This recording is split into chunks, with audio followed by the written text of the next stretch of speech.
Hello friends, welcome to Creative Medicine. In this lecture, we will learn about Now, Helicobacter pylori. Now, if you see the eradication of the H. pylori. So, in order to see whether the H. pylori is eradicated or not, after 4 weeks of completion of H. pylori therapy, you have to assess the patient.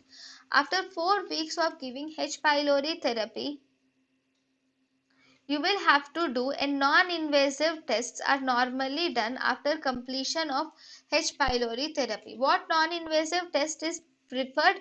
The test of choice for documentation of eradication is urea breath test, which is a non-invasive test, is the test of choice for documentation of H. pylori eradication.